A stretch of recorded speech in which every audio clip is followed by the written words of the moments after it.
वाणी के अंतर्गत इस संसार में जो कोई भी आया है, चाहे चींटी से लेकर हाथी तक, सागर से लेकर पर्वत तक, मानव से लेकर दानव तक, जो भी संसार में जितने भी प्राणी हैं, सबको एक ही चीज के लिए प्राणनाथ जी ने पूरे जीवन पर्यंत तक एक ही पहचान कराया।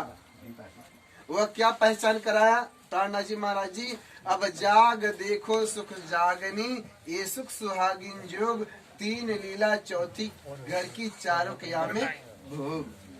प्राणनाथ जी महाराज जी कहते हैं, देखो भैया, अब सोने का समय नहीं रह गया, अब जागने का समय आ गया है, और जाग करके देखने का समय आ गया, पहचानने का समय आ गया है, अब पहचान करके चलने का समय आ गया। प्राणनाथ जी महाराज जी अपने वाणी में के अंतर्गत वो कहते हैं कि मैं भी जब बचपन में था, सभी बच्चों के तरह खेलता खाता पढ़ता घूमता था, लेकिन एक दिन की बात है, मेरे मन में एक विचार आया। प्राणनाथ जी महाराज जी मन में सोचते हैं कि मेरे मन में एक विचार आया। वो कौन सा विचार आया? तो इसके लिए एक उपनिषद में आता है कि एक नदी में उसके पिता चाचा नाव चलाते थे और उसे जीविका अर्जन करते थे। वो भतीजा भी पिता चाचा के साथ में रहता था, लेकिन वह नाव में रहते हुए भी वह एक प्रश्न करता था कि पिताजी एक बात बतलाओ, ये चंद्रमा, ये सूर्य, ये तारे, ये प्रकाश, ये धरती, ये जो कुछ संसार में देख रहे हैं, क्या शाश्वत है? ये प्रकाश कहाँ से आता है? चंद्रमा में जो प्रकाश है, वो प्रकाश कहाँ से आया? एक बात बतलाइए, क्या इस जीवन में सब कोई शाश्वत रहने वाला है या मरने मिटने वाला भी है? तो कहा जाता है, जब व्यक्ति अपना प्रश्न लेके खड़ा होता है तो उसके प्रश्न के निवारण के लिए भी गुरु भी मिल जाते हैं। जैसे देवचंद्र जी महाराज जी निजानंद संप्रदाय में जब वो 17 साल की अवस्था में घर छोड़ करके गए, जब घर छोड़ के जा रहे थे तो रेगिस्तान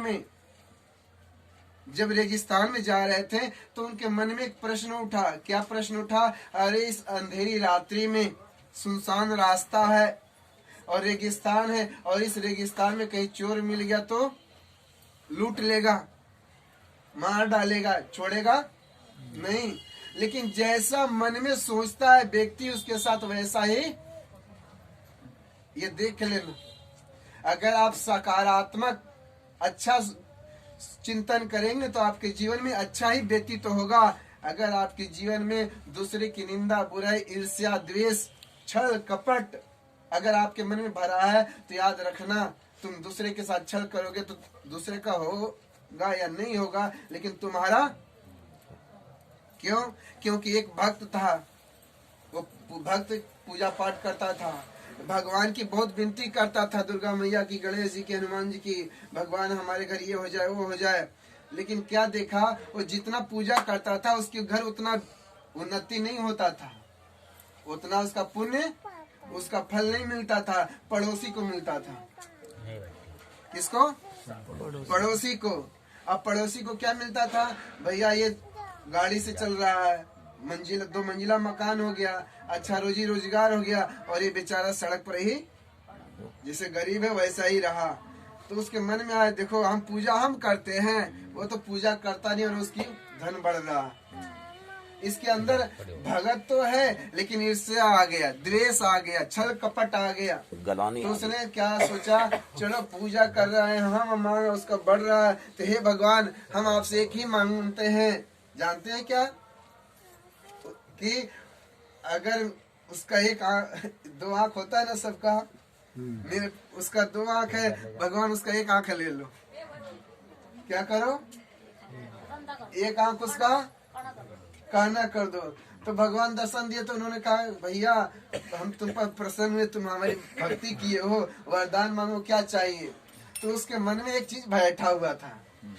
जब भगवान भी आए तो उसके मन में क्या बैठा था कि प्रभु उसका जितना बढ़ रहा ना, जितना उसका नुकसान होगा तो हमारा फायदा होगा, हमें खुशी होगी, संतुष्टि होगी। तो भगवान ने कहा एक काम करो, जो कुछ मांगोगे मिलेगा, लेकिन याद रखना क्या, जितना तुम्हारा बढ़ेगा, जितना तुम्हारा बढ़ेगा उसका आधा उसका घटेगा। समझ रहे हैं ना?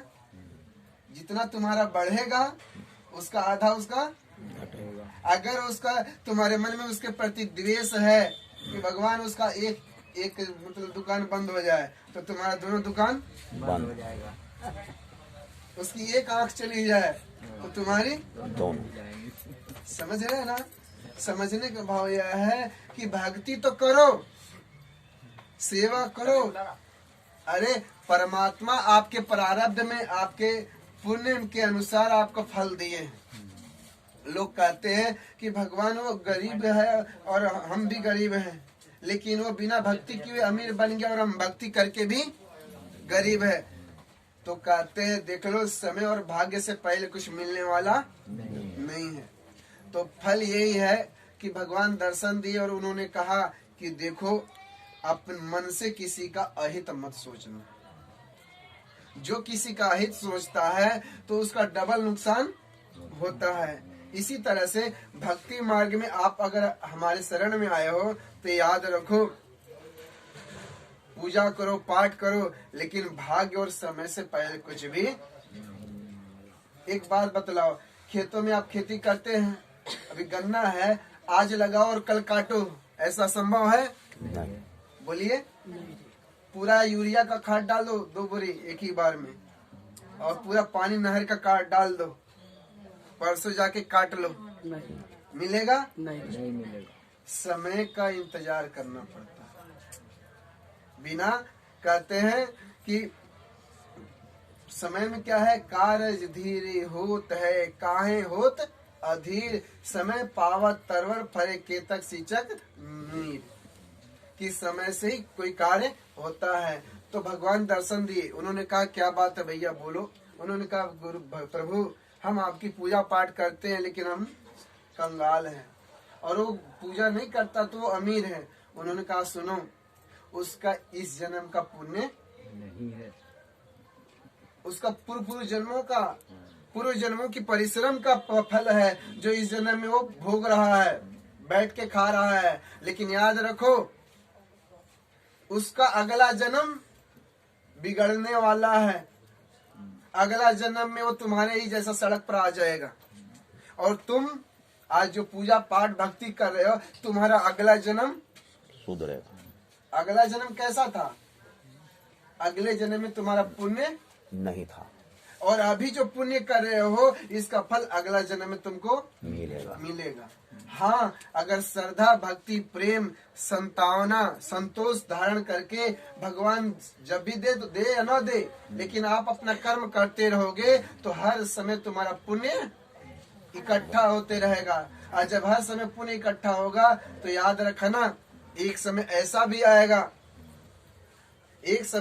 भी आएगा कि तुम भी उससे ज्यादा अमीर बन जाओगे, सुखी बन जाओगे, संपन्न बन जाओगे।